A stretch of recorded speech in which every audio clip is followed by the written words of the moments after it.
ज्ञान, संस्कृती आणि सृजनशीलतेचे सुंदर मंचावर येणार आहे तिसरी वादनाची विद्यार्थी. आज आपण भेटणार आहोत आपल्या मराठी महिन्यांना, जे बोलू लागतील आणि आपल्याला त्याची ओळख करून देत आहेत. तर वाजवा टाळ्या आणि स्वागत करा आपल्या बाराही महिन्यांचे. मी चैत्र, नववर्षाची सुरुवात गुढीपाडवा चैत्र गौर सणीच्या वारात मी नटलेली असते. रानात फुलतो पलाश, गुलाल उधळतो वसंत. मी नवा उत्साह घेऊन येते तुमच्या दारी. मी वैशाख, उन्हाचा राजा, वैशाखी पौर्णिमा, अक्षय तृतीया, साखरकाठी आणि सडा रांगोळ्यांचा काळ. शाळांना सुट्ट्या आणि सणांची गोडी, शाळांना सुट्ट्या आणि सणांची गोडी. माझ्या अंगणात खेळतो उन्हाळा मोठा थोडा. मी ज्येष्ठ, मी उन्हाचा टोक आणि पावसाची चाहूल.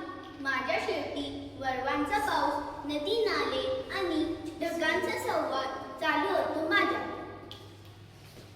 मी आशा, ढगांचा दरबार, विठोबा रुक्माईचा झंकार. माझ्यात येतो आषाढ एकादशीचा पालखी सोहळा, पंढरपुराचा जयघोष.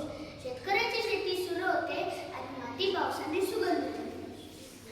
मी श्रावण, व्रतांचा सणांचा हिरवळीचा महिना. नागपंचमी, रक्षाबंधन, मंगळागौर, मी आनंदाने भरलेला. सर्वत्र हिरवळ पसरते आणि निसर्ग आपली गाणी गातो.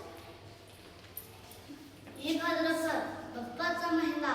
गणेश चतुर्थीपासून अनंत चतुर्दशीपर्यंत उत्सवाचा उत्सव. घरोघरी बाप्पा विराजमान होतात. ढोल ताशा, आरत्या आणि भक्तीचा महासन. मी अश्विन, नवरात्र, दसरा आणि कोजागिरीचा महिना. गरबा, ढोल, देवीच्या आराधना आणि विजयादशमीची स्फूर्ती.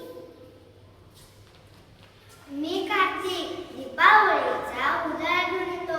घरोघरी पणत्या, रांगोळ्या, फटाके आणि गोडधोड. तुळशी विवाहाने सृष्टी पुनः नवसृजनात गुंतते. मी